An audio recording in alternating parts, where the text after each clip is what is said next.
Astaghfirullah.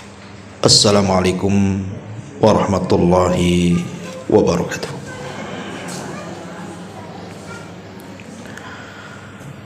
Alhamdulillah, alhamdulillahilladzi hadana wa kafana wa ja'alana minal muslimin. Asyhadu an la ilaha illallah wahdahu rabbi la syarikalah wa asyhadu anna Muhammadan abduhu wa rasuluhu alladzi la nabiyya ba'da, amma ba'du. Alhamdulillah, segala puja dan puji hanya milik Allah subhanahu wa ta'ala. Salawat dan juga salam tak henti-hentinya kita curahkan kepada baginda alam Nabi besar Muhammad sallallahu alaihi wasallam. Pembahasan di pagi hari ini kita akan membahas amalan-amalan yang akan masuk ke dalam kuburan dan akan membela orang yang dalam kuburan dari para malaikat yang akan menyakiti kita dalam kuburan. Ma'asyiral muslimat yang dimuliakan Allah Azza wa Jalla, tentu juga masih ada kaitan dengan tazkiyatun nafas. Sebelum saya bahas apa saja amalan-amalan itu, baik kita akan baca riwayatnya baru kita jelaskan.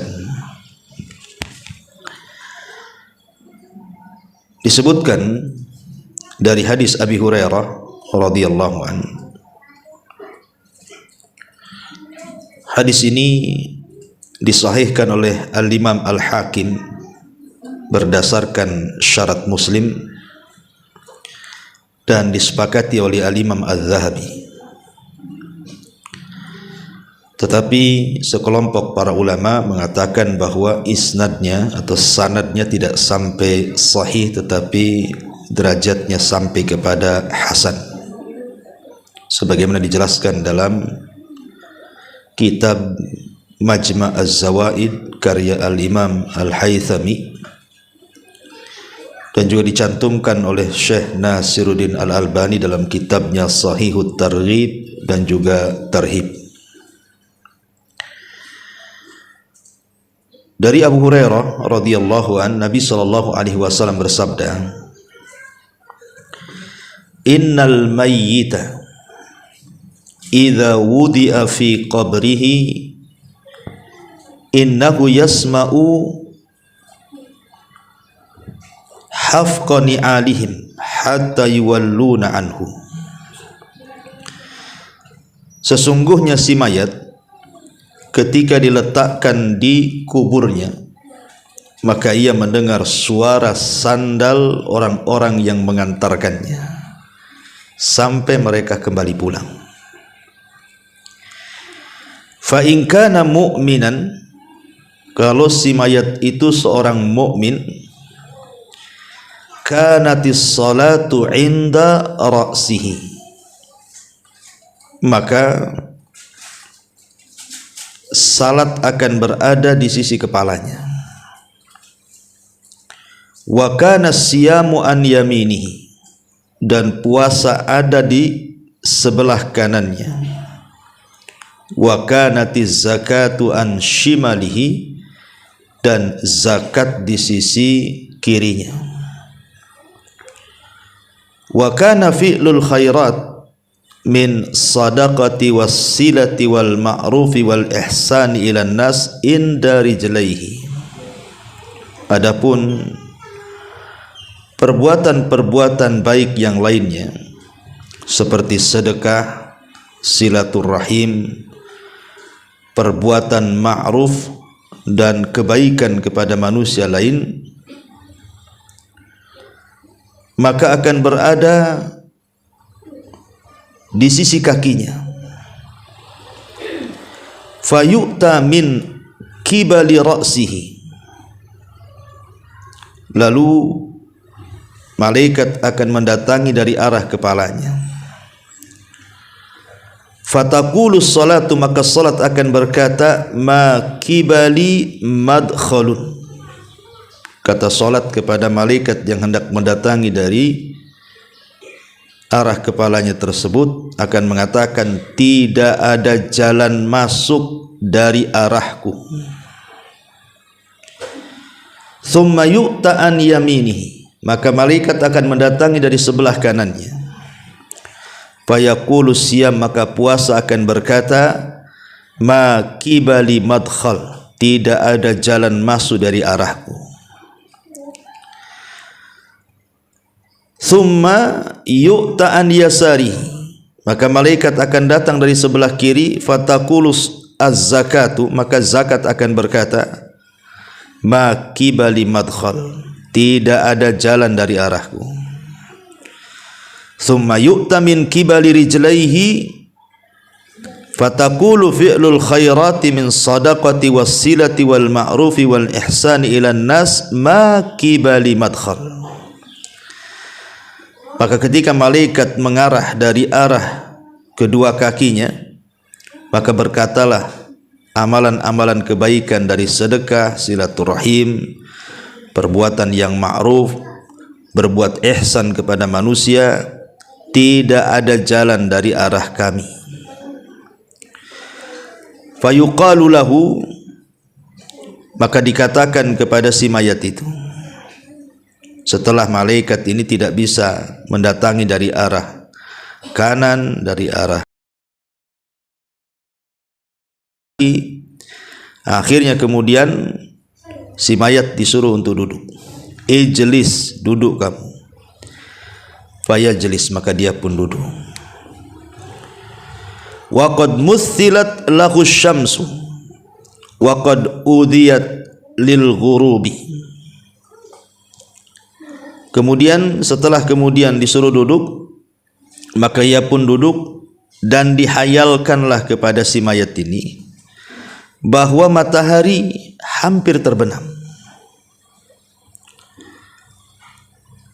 Kemudian dikatakan kepadanya, ara'aitaka hadzal rajul alladhi kana fikum ma taqulu fihi wa ma tashhadu bihi alaihi. Tahukah kamu dengan laki-laki ini yang dahulu ada di tengah-tengah kamu, apa yang kamu katakan tentangnya dan apa yang kamu saksikan atasnya? Fayaqul, maka dia pun berkata, da'uni hatta usalli, jangan sibukkan dengan pertanyaan itu. Ini matahari mau tenggelam, aku mau salat. Fayaquluna, maka para malaikat mengatakan, innaka sataf'al akhbirna amma nas'al anhu. Kemudian dia pun mengatakan, kamu akan melakukannya, tapi kabarkan dulu kepada kami apa pendapatmu tentang laki-laki itu dan apa yang kamu saksikan atasnya. Kemudian orang ini mengatakan, qala fayaqulu Muhammadun asyhadu annahu Rasulullah. Yang kau tanyakan itu maksudnya Muhammad, dan aku bersaksi dia adalah Rasulullah. Wa annahu jaa bil haqqi min indil, dan dia datang dengan kebenaran min indillah, dari sisi Allah. Fayuqalu lahu, maka dikatakan kepadanya, ala dzalika hayyita wa ala dzalika mutta wa ala dzalika tub'atsu insyaallah. Kemudian dikatakan kepada si mayat ini, di atas hal itulah kamu hidup, di atas itulah kamu mati, dan di atas itu pula lah kamu akan dibangkitkan. Kemudian dibukakan kepadanya sebuah pintu dari sorga, dan dikatakan kepada si mayat ini, hadza maq'aduka minha, inilah tempat dudukmu di sorga. wa ma 'addallahu laka fiha, dan apa yang Allah janjikan untukmu. Fayazdadu ghibtatan wa sururan, maka dia pun semakin rindu, semakin bahagia. Kemudian setelah dia melihat sorga dan dia pun semangat dan bahagia, tiba-tiba yuftahu lahu babun min abwabin nar, padanya pintu neraka. Setelah dibukakan pintu sorga dia senang, tiba-tiba pintu neraka pula dibuka sama dia. Fayuqalu, dan dikatakan lahu kepadanya, hadza maq'aduka minha, inilah sebenarnya tempat dudukmu. Wa ma'addallahu laka fiha, dan apa yang Allah janjikan untukmu, lau asaitahu, seandainya dulu kau di dunia bermaksiat. Fayazdadu ghibtatan wa sururan, maka dia semakin senang karena tidak jadi kan dimasukkan ke neraka. Summa yufsahu lahu fi qabrihi sab'una dhira'an, kemudian diluaskan kuburnya sejauh 70 hasta. Wa yunawwir lahu fihi, kemudian didatangkan cahaya yang tadinya gelap menjadi terang benderang dalam kuburnya. Wa yu'adul jasadu lima bada'a minhu, ya. Lalu dikembalikan ruhnya ke dalam jasadnya. Kemudian fataj'alu nasmatuhu fi nasami at-tayyibi, kemudian ruh yang sudah dimasukkan ke dalam jasad tadi dalam rupa yang sangat baik. Wa hiya tayrun ya'luqa fi syajaril jannah, yaitu seperti seekor burung yang bertengger di pohon-pohon sorga. Qala fadzalika qauluhu ta'ala, itulah makna daripada firman Allah subhanahu wa ta'ala, yuthabbitullahu alladhina amanu bil qawli tsabit fil hayatid dunya wa fil akhirah.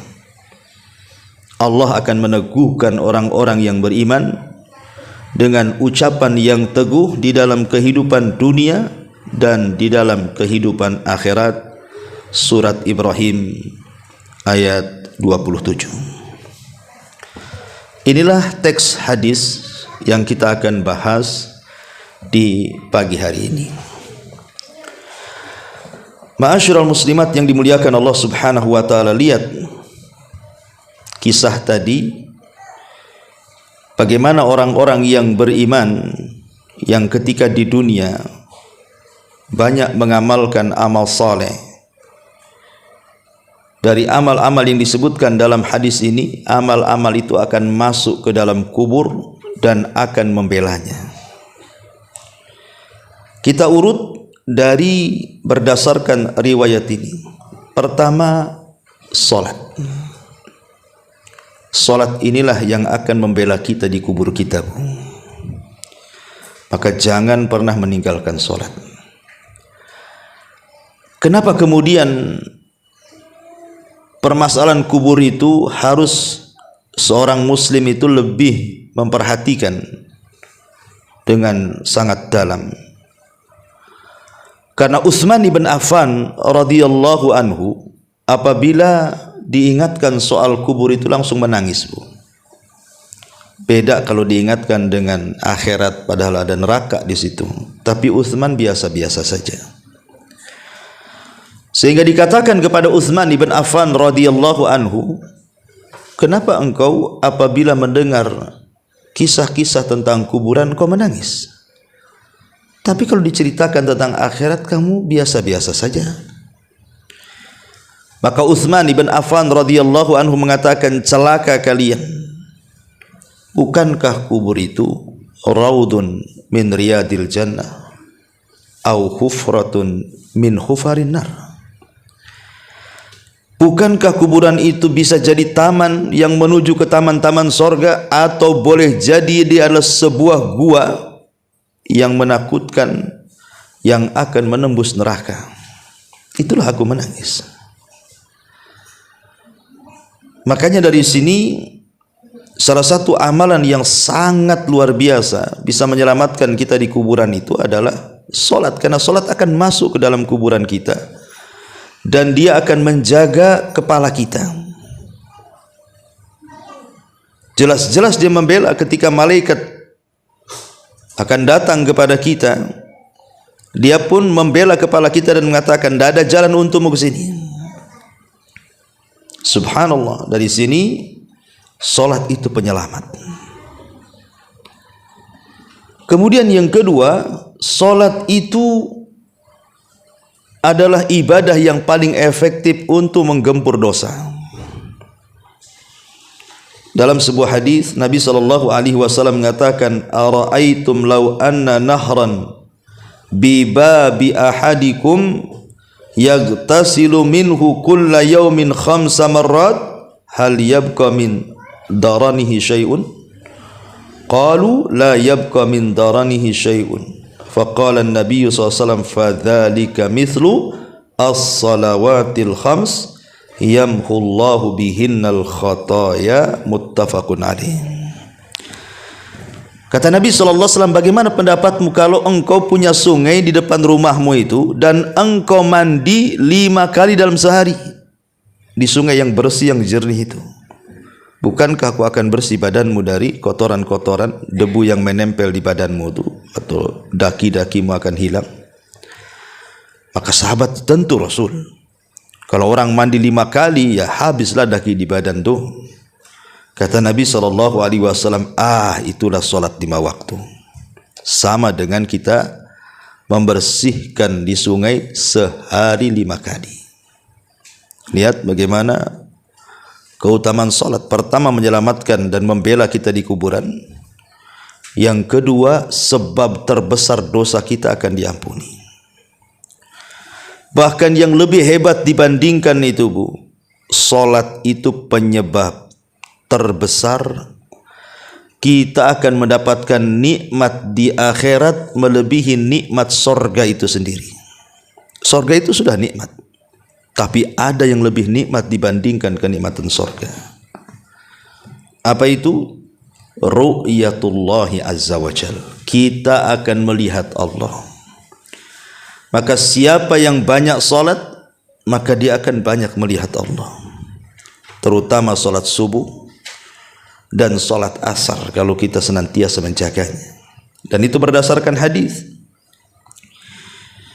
Nabi SAW mengatakan dalam hadis yang dikeluarkan Bukhari Muslim dari Jarir ibn Abdullah al-Bajali, dia mengatakan, kunna julusan inda Rasulillah SAW, kami lo duduk-duduk di sisi Nabi.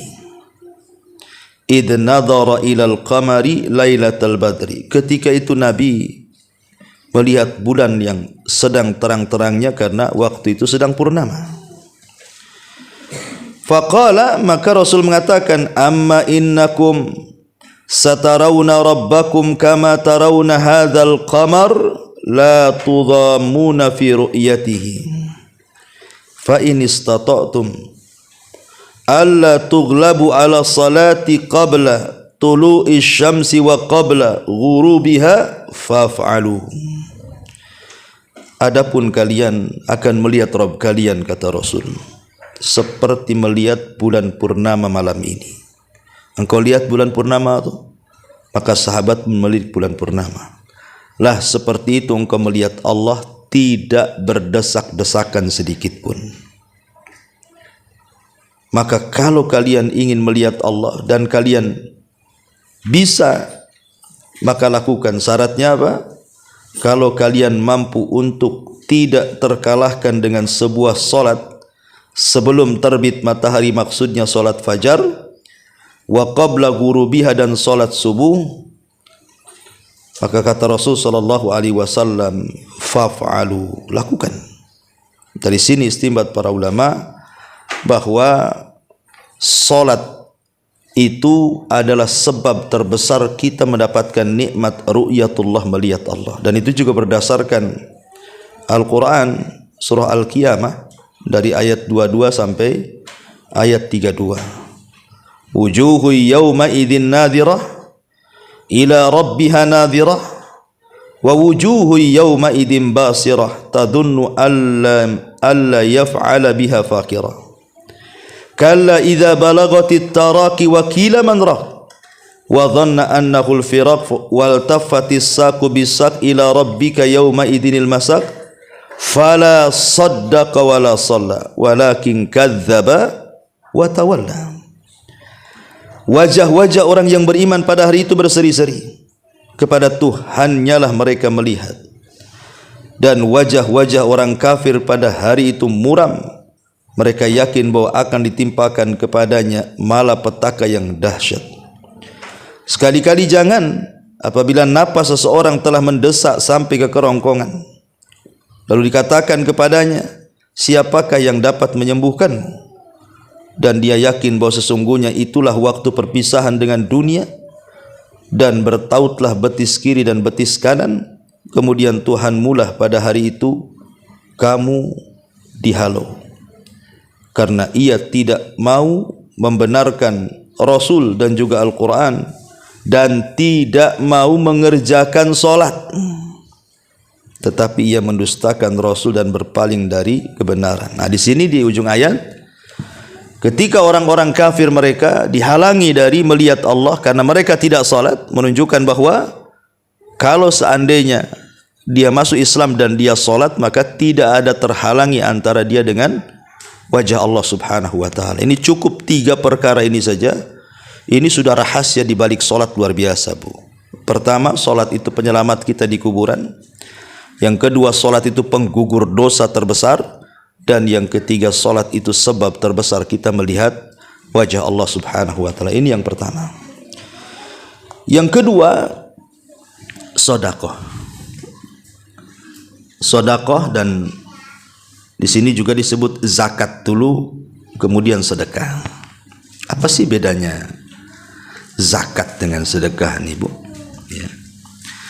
Ma'asyiral muslimat yang dimuliakan Allah subhanahu wa ta'ala, tentu ada perbedaan antara zakat dengan sedekah, Bu. Ya, walaupun terkadang dalam Al-Quran itu mengistilahkan zakat dengan sedekah, seperti disebutkan dalam surah Taubah itu kan, Bu, di mana Allah subhanahu wa ta'ala mengatakan dalam ayat ke-60, innamas shadaqatu lil fuqara, dan seterusnya. Jadi Allah membahasakan zakat itu dengan sedekah. Tetapi sebenarnya ada perbedaan antara zakat, sedekah, dan juga infak. Ya, apa bedanya dari 3 kata yang sering kita dengar itu? Kita akan membahas apa perbedaan zakat dengan sedekah dulu.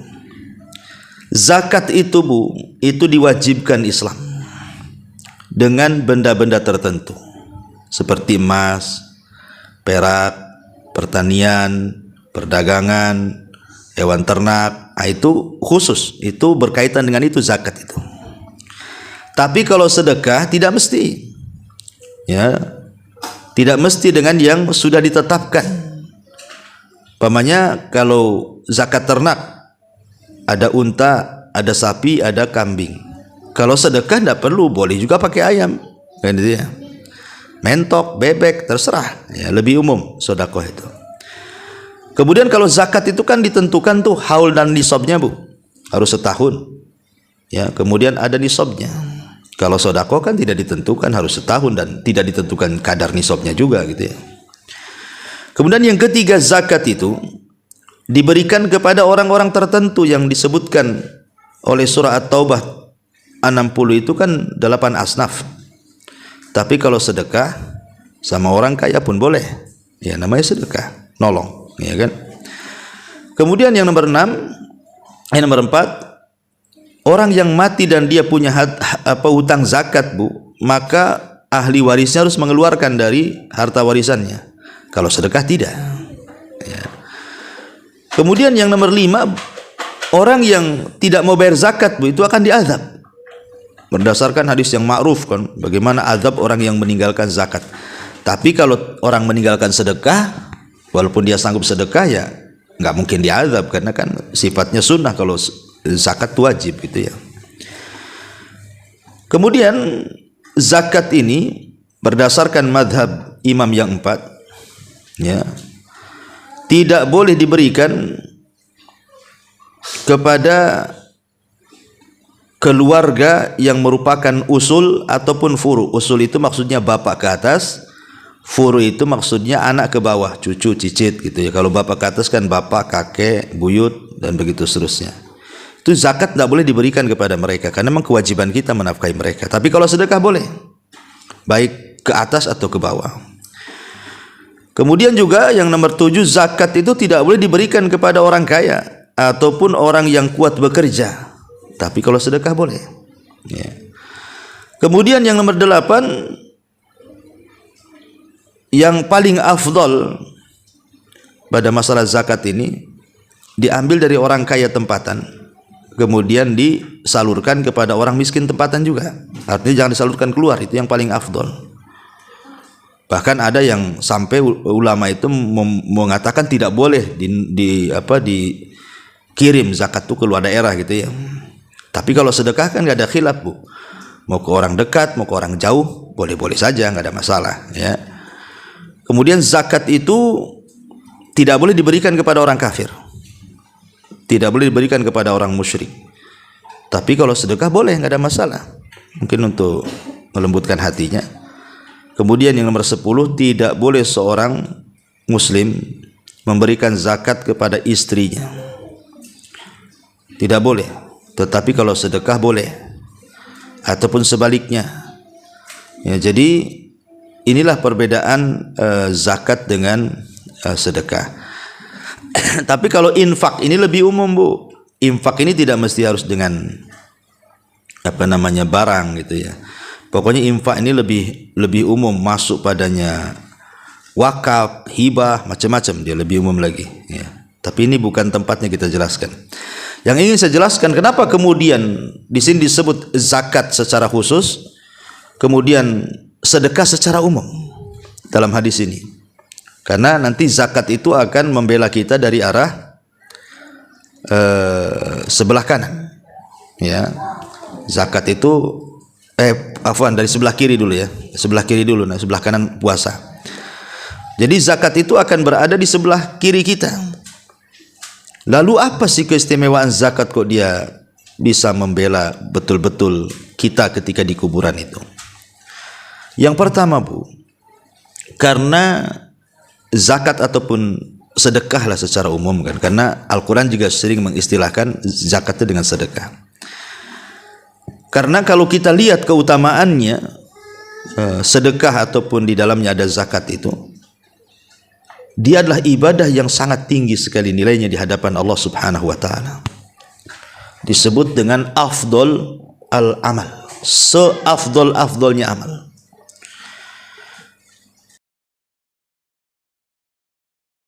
Maka Rasul mengatakan idkhal as-surur 'alal mu'min, memasukkan kebahagiaan kepada hati seorang mukmin. Dengan cara apa? Yaqdi anhu dainan, ikut membayarkan hutang. Dan membayar hutang bisa dari uang zakat. Ya, jadi ada saudara kita terlilit hutang, kemudian kita punya tanggungan zakat, maka kita zakatkan kepada orang yang terlilit hutang supaya bayar hutang. Kemudian yaqdilahu hajah, ataupun kepada orang yang punya hajat, mungkin dia miskin, kelaparan, dan begitu seterusnya, sehingga butuh dibantu, zakat bisa disalurkan.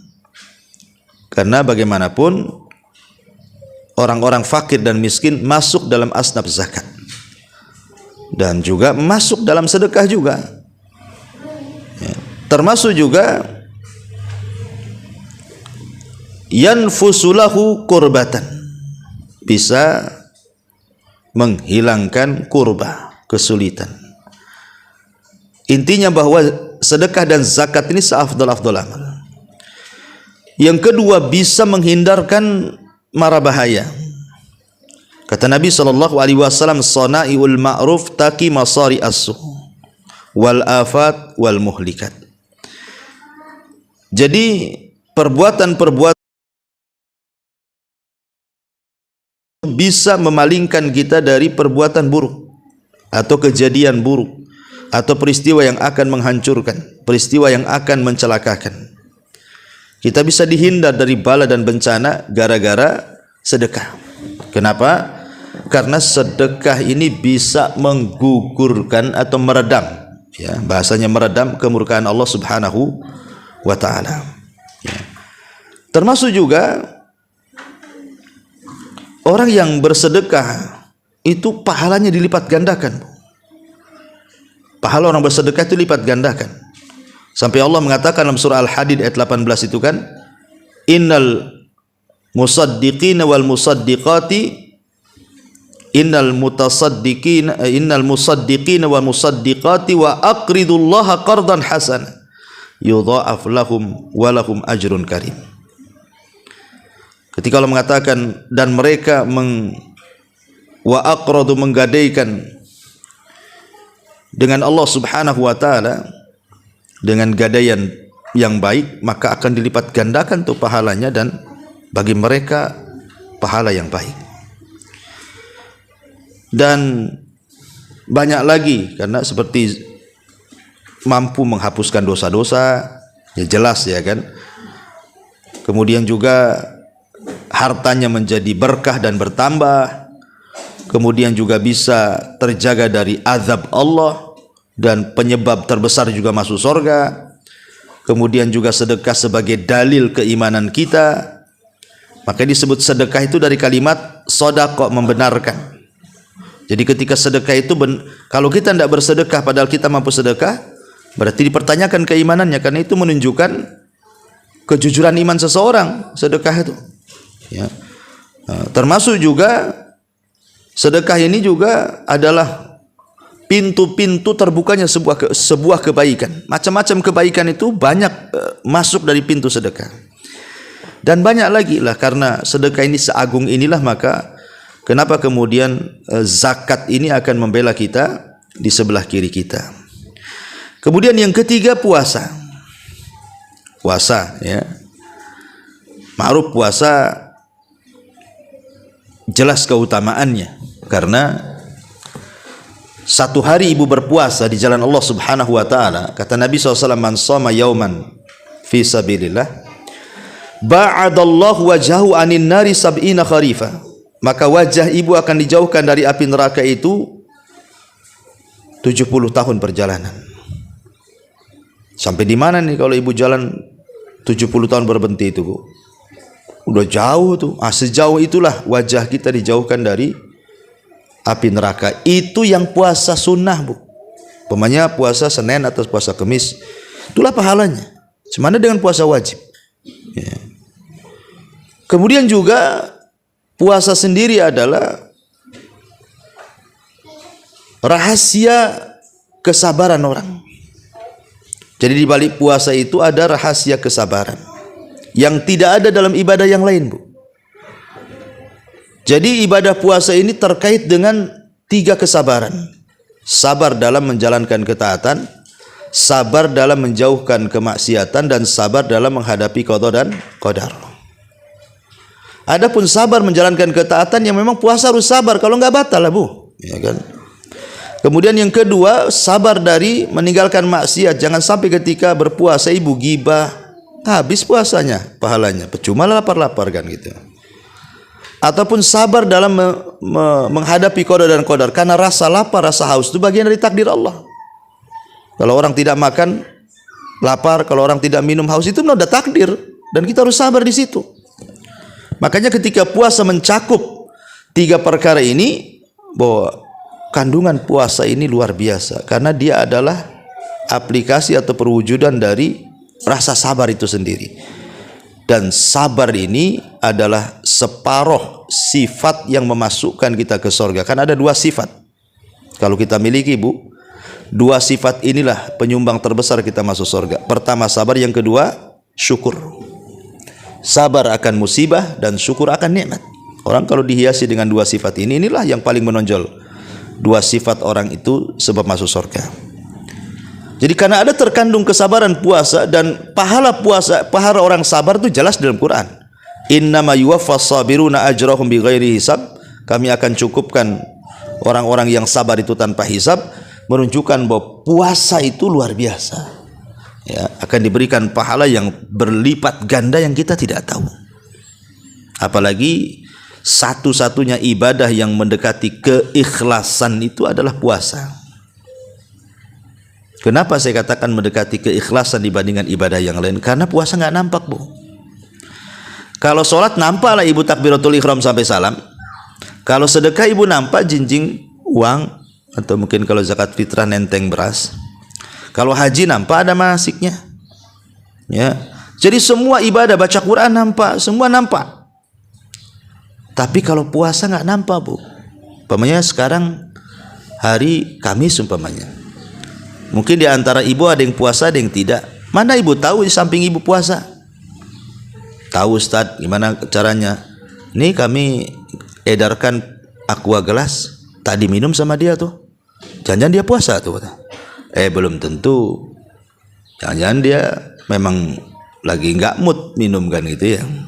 Mungkin dia sudah bawa dari rumahnya termos isinya kopi dengan teh gitu kan. Ngapain pula aqua gelas katanya. Jadi yang kita kan tidak tahu namanya, nggak ada ciri-cirinya orang puasa tuh. Nggak ada Ustadz, tadi selama dibonceng dia ngeludah-ngeludah terus katanya. Itu lagi sariawan ibu, ya bukan lagi puasa. Jadi nggak bisa, gimana caranya? Kecuali ngaku. Orang puasa itu ngaku, baru dia tahu kita puasa. Minumlah, Afan lagi puasa. Itu kita baru tahu kalau dia ngomong begitu. Tapi kalau dia nggak ngomong, mana tahu dia puasa. Makanya saya katakan puasa itu ibadah yang dekat dengan keikhlasan. Jadi ibadah yang dekat dengan kesabaran, ibadah yang dekat dengan keikhlasan gitu ya. Ibadah yang jauh daripada ria dan macam-macam. Apalagi kemudian puasa sendiri secara kesehatan memang bagus gitu kan. Lah sebab itulah maka puasa pun adalah salah satu ibadah yang akan masuk ke dalam kuburan kita dan akan berada sebelah kanan kita, dan setiap malaikat mau datang dari sebelah kanan dia mengatakan tidak ada jalan untukmu, nyingkir sana, nggak boleh, ini nggak ada jalan untukmu, dipagari sama puasanya. Jadi dari atas dipagari oleh sholat, kemudian sebelah kanan oleh puasa, sebelah kiri pula oleh zakat. Nah, berarti tinggal sebelah kaki aja, ya kan? Kepala selamat, kanan selamat, kiri selamat, berarti yang tidak selamat tinggal kaki. Tapi kaki pun akan selamat kalau seandainya kita mengerjakan kebaikan atau kebajikan. Kemudian di antaranya disebut dalam hadis ini pertama sedekah, dan tadi saya sudah bahas. Kemudian yang kedua silaturahim, ya, menyambung silaturahim yang putus dengan saudara, dengan kerabat, dengan orang tua disambung gitu ya. Kemudian wal ma'ruf, ya, dan juga al ma'ruf. Apa itu ma'ruf? Ya, ma'ruf itu ya macam-macam penafsiran para ulama, seperti umpamanya ma'ruf itu setiap kebaikan itu disebut ma'ruf. Ya, setiap kebaikan itu disebut ma'ruf. Umpamanya ibu senyum itu bagian daripada ma'ruf. Ibu nolong orang itu bagian ma'ruf gitu ya. Pokoknya hal-hal yang dipandang baik itu disebut ma'ruf. Kemudian juga al-ihsan ilal ghair, berbuat baik kepada orang lain. Al-ihsan dikatakan oleh Imam At-Tabari, artinya antakuna sariratuhu ahsan min alaniyatihi. Jadi yang dimaksud ihsan itu yang tersembunyi itu harus lebih baik dibandingkan yang nampak. Yang tersembunyi di hati itu lebih baik dibandingkan yang tampak. Tapi kan kita malah terbalik, yang tampak lebih baik. Makanya sering saya nasihatkan, Bu, kadang-kadang ada orang yang mungkin dapat hidayah baru masuk gitu kan, kemudian dia mulai ngaji, dengar YouTube, mulai pakaiannya baguslah, nutup aurat, ya, pakaiannya besar-besar, pakai niko, pakai jilbab, pakai kaos kaki kan gitu. Jangan sampai hijrah itu hanya sekedar hijrah pakaian. Itu yang banyak di masyarakat nih. Hijrah itu cuma pakaiannya saja. Jadi yang ketika dia hijrah itu yang dipikirkan itu pakaian aja. Ya, setiap pegang handphone Bu, masuk ke Tokopedia itu Bu, itu yang klik di pertama cadar. Keluar macam-macam cadar kan. Pakaian syar'i, keluar macam-macam. Itu aja ditengok tuh. Kemudian pikir nih, gimana belinya? Di mana? Gimana cara dapat duitnya? Harus dikumpulkan di setahun baru bisa nih. Nah, jadi atau kalau keluar itu dandan di kaca itu sampai mau pecah kacanya Bu. Jadi mungkin saking lamanya gitu ya. Itu kan takut mereng, takut ada binti, takut apa. Apa yang mau dilihatkan ibu aja pakai cadar kan gitu. Nah, ibu mau lihatkan pakaian kan berarti di situ. Lah jangan sampai hijrah itu hanya di pakaian. Jangan sampai itu enggak ihsan namanya. Karena ihsan itu disebut oleh Imam Tabari yang di dalam itu harus lebih baik dibandingkan yang di luar. Ya, karena banyak gitu ya. Kok udah ngaji masih gibahnya lebih dahsyat dibandingkan ketika masih belum ngaji. Kenapa saya katakan lebih dahsyat? Karena kalau belum ngaji, mungkin belum tahu ilmunya Bu, belum tahu dosanya. Yang gibah aja dia kerjanya. Ini udah ngaji, udah tahu dosanya. Ustaz-ustaz pun udah sering, udah bolak-balik nasihati dari macam-macam ustaz. Tetap aja gibah. Gibahnya beda. Ya, kalau di masyarakat ya gibahnya ya umum lah. Biasanya gibah tetangga kalau baru beli motor, beli mobil, bisa bangun rumah, ada tamu. Itu mulai itu digibahi sama itu.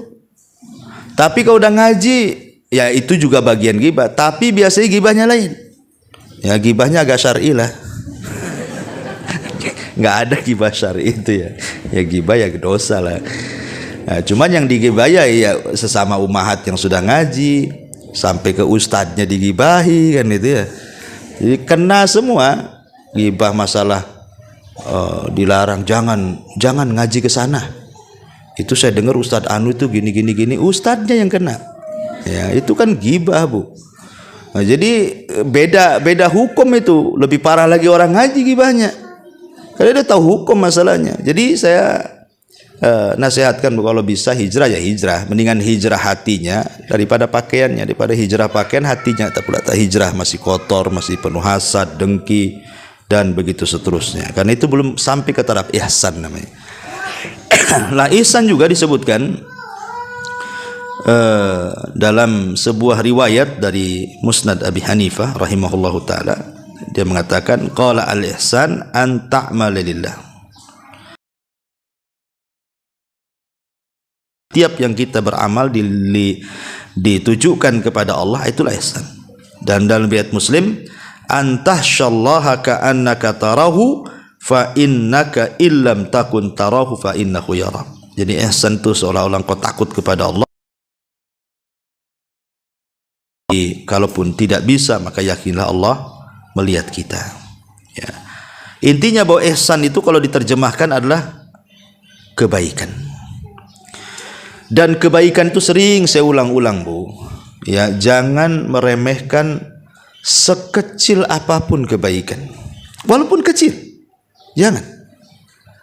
Karena kecil ini terkadang bisa menyelamatkan orang dari neraka dan dimasukkan ke surga. Sampai-sampai Rasul mengatakan fattakun nar walau bisyikit tamrah. Takutlah akan neraka walaupun kau sedekah dengan separuh biji kurma. Separuh kurma itu mana mengenyangkan Bu. Tapi Rasul mengatakan seperti itu. Karena nanti pada hari kiamat itu ada orang-orang Bu diletakkan di tempat yang paling tinggi di antara sorga dan neraka, yang disebut dengan Ashabul A'raf. Ashabul A'raf itu diletakkan di tempat yang tinggi sekali. Kalau dia memandang sorga, pengenlah dia masuk sorga. Kalau dia memandang neraka, nampaklah kawan-kawan dia yang bejat-bejat itu di neraka. Dia pun mencaci maki orang-orang yang masuk neraka, kemudian dia pun takut kalau dimasukkan ke dalam neraka. Kenapa coba Ashabul A'raf itu kok diletakkan di tengah-tengah gitu? Padahal kebaikannya banyak, Bu. Harusnya kan dia masuk surga. Rupanya yang menghalangi dia masuk surga karena kejahatannya sama dengan kebaikannya. 50-50, 50%, 50%. Sehingga dia tidak masuk surga karena kejahatannya 50%, tidak bisa dimasukkan ke neraka karena ada kebaikan 50%. Coba kalau seandainya dari 50% yang ia punya dari kebaikan itu, mungkin ditambahlah dengan cara tadi infak walaupun separuh kurma. Kan ada nambah poin, Bu. Oke lah, nambah poin 1. Atau dengan 1 rakaat salat witir, atau 1 ayat dalam Quran. Tentukan dari yang tadinya 50% ke 50%, anggaplah kebaikannya tambah 1, 51% kebaikannya, dan keburukannya 49%, yakin masuk surga, Bu. Tapi sebaliknya kalau angka 1 itu dipindah ke keburukan, kebaikannya 49%, kemudian keburukannya 51%, wah itu dipastikan masuk neraka, Bu. Karena manusia itu terbagi menjadi 3 kelompok. Kelompok yang pertama yang berat timbangannya, walaupun hanya 1%, direct masuk surga, nggak ada cerita neraka. Kedua, orang yang berat timbangan buruknya, direct masuk neraka. Ya tentu tergantung amalannya, apakah dia lama atau tidak neraka. Kemudian yang ketiga yang tengah-tengah, kebaikan dan keburukannya sama, itulah Ashabul A'raf. Jadi jangan sampai dalam sehari ini kita tidak berbuat baik. Ya mungkin berbuat baik itu kan maksudnya baik kepada diri sendiri, kepada orang lain, atau kepada Allah. Banyak kok caranya kok kita bisa mendapatkan pahala dalam 1 hari itu. Jangan 1 hari 1 detik pun itu bisa ibu bisa dapat pahala. Zikir aja lah, subhanallah, nggak sampai 1 detik dapat pahala. Ya, jadi jangan sampai remehkan kata Rasul, la tahqiranna minal ma'rufi syai'an walau antal wajhaka biwajhin talqin. Jangan remehkan sekecil apapun kebaikan, hatta walaupun hanya sekedar melemparkan senyum kepada saudaramu. Wallahu a'lam. Inilah tema kita. Taib, sebelum saya tutup, kita buat tanya jawab.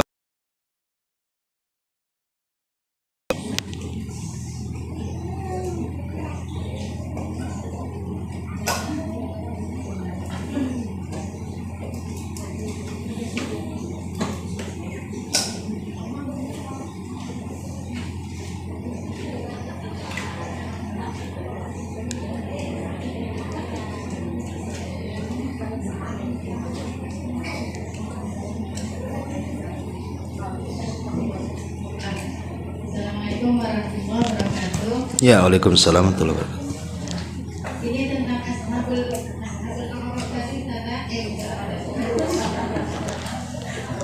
Apa tadi? Ustazah? Iya, gimana? Itu kan diletakkan di tempat yang tertinggi, itu yang sama berarti saja. Iya. Jadi itu apakah selamanya di situ atau bagaimana saja? Iya, Ashabul A'raf itu sebagian ulama menjelaskan bahwa mereka orang yang terakhir dihisab. Mereka adalah orang yang terakhir dihisab. Jadi orang itu dihisab semua, dia pula yang terakhir itu. Tetapi ujung-ujungnya Ashabul A'raf masuk surga juga dengan syafaat. Ya, tapi kan dia harus tunggu di situ lama. Karena nunggu orang dihisab satu-satu, baru yang terakhir mereka kan. Ya, walaupun kemudian mereka tidak masuk neraka, tetap dapat syafaat dan rahmat Allah, mereka masuk ke dalam surga. Tetapi lamanya mereka di situ kan cukup menyiksa mereka, yaitu karena ada dosa di situ. Tetapi juga tidak diazab seperti penduduk neraka karena ada pahala di situ. Ya tidak selamanya di situ, tetap ujung-ujungnya masuk. Karena di akhirat itu tidak ada 3 tempat, yang ada cuma 2. Ujung manusia itu cuma 2, masuk neraka atau masuk surga. Ashabul A'raf itu hanya menunggu hisab saja. Ya, jadi ujung-ujungnya cuma 2 tempat itu saja. Wallahu a'lam. Oh iya.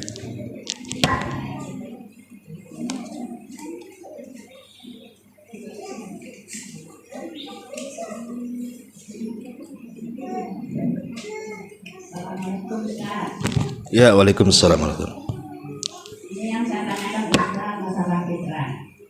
Kalau kita berfitrah bulan puasa itu dibayarkan anak, sedangkan kita masih bisa gitu ya Ustaz ya. Jadi bagaimana itu Ustaz, kalau anak yang bayarkan kita dapat pahalanya atau anak yang dapat pahalanya Ustaz? Terima kasih. Iya. Ya, kalau memang ibu sanggup, sebaiknya tidak usah dibayarkan anak. Kalau memang ibu ada rizki kan, karena memang apa sih tujuan zakat fitrah itu, Bu? Tujuan zakat fitrah itu adalah untuk menyempurnakan kekurangan-kekurangan kita saat puasa Ramadan.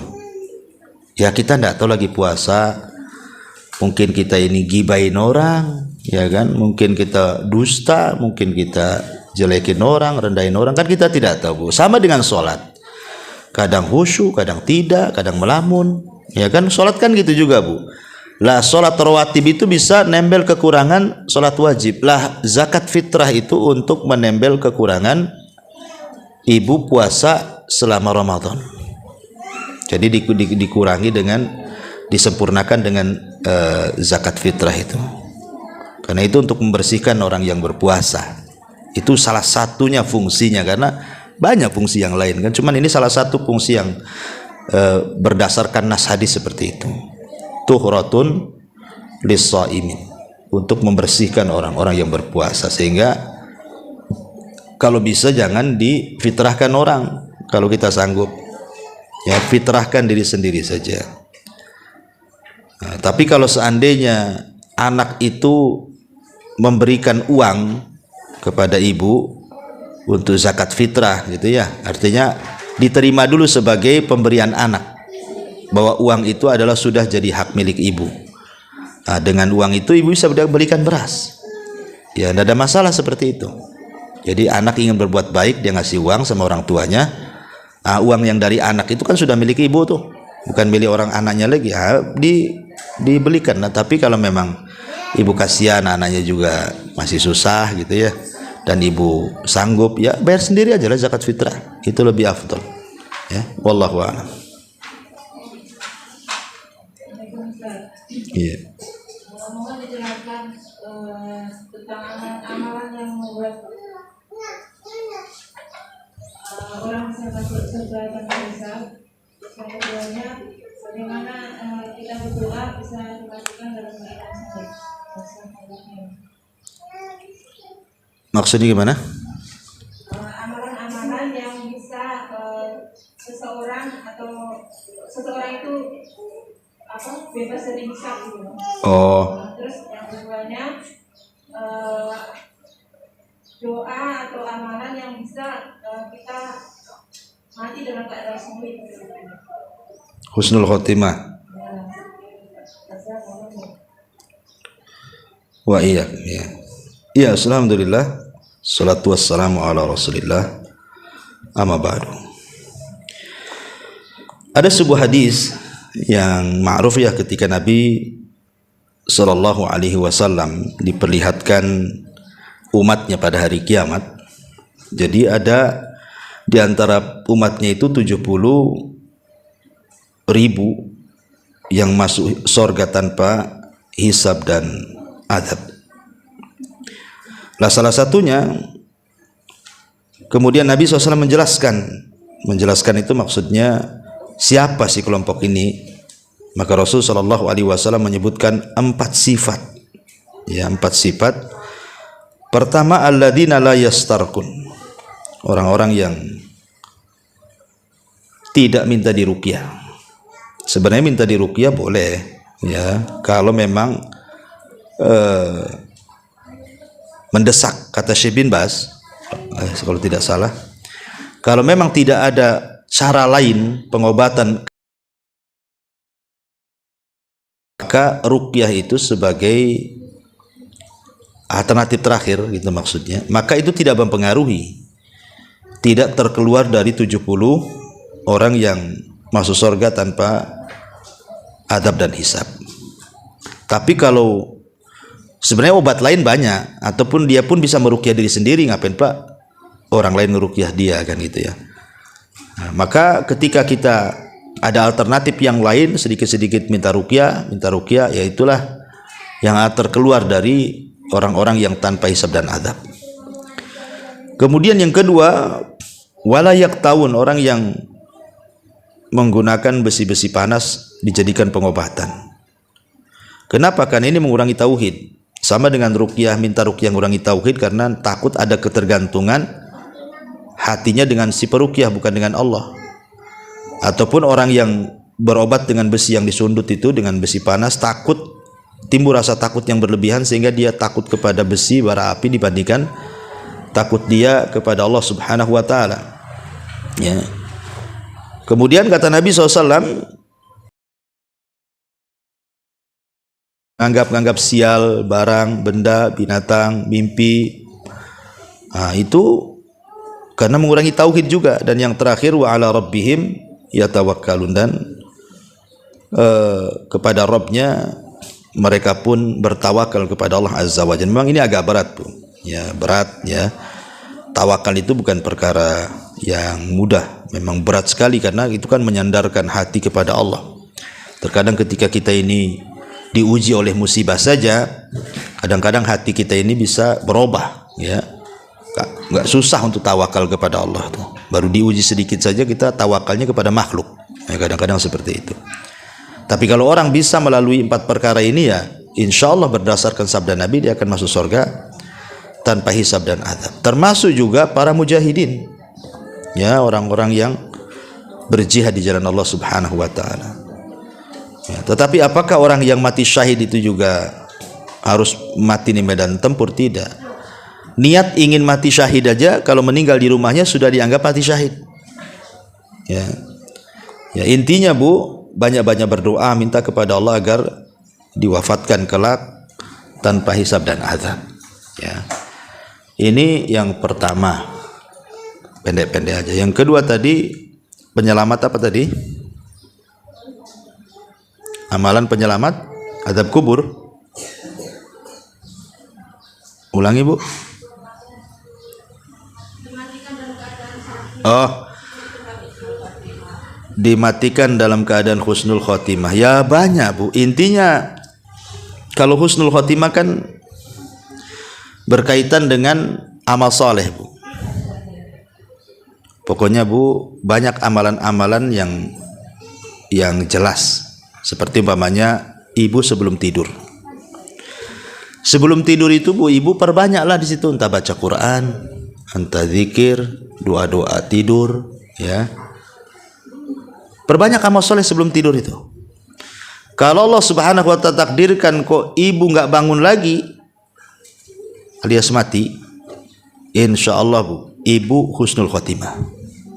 Kalau sebelum tidurnya ibu tidak melakukan maksiat dan disibukkan dengan ibadah. Kenapa?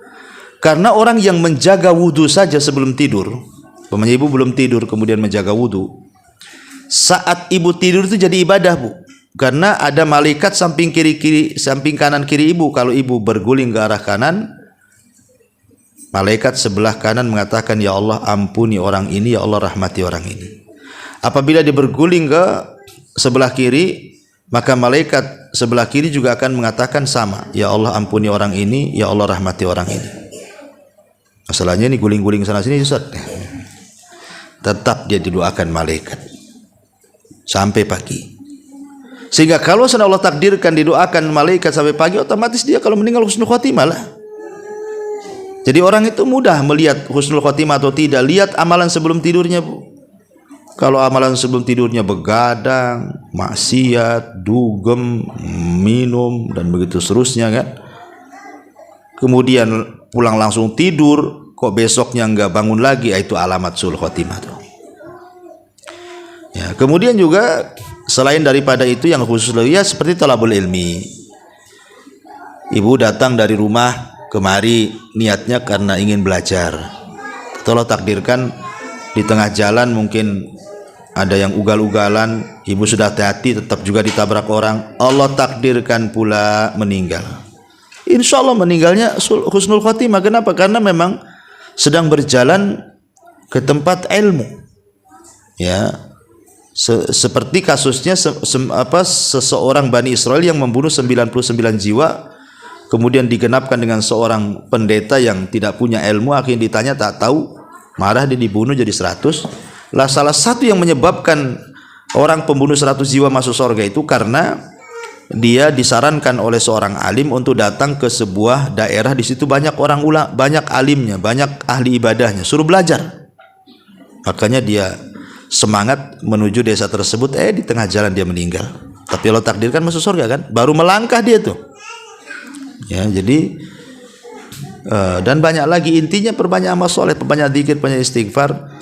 Karena bagaimanapun ada hadis yang mengatakan manusia itu bangkit atau dibangkitkan pada hari kiamat sebagaimana ketika dia mengakhiri kehidupannya, dan orang itu akan diwafatkan oleh Allah sebagaimana kebiasaan hidupnya.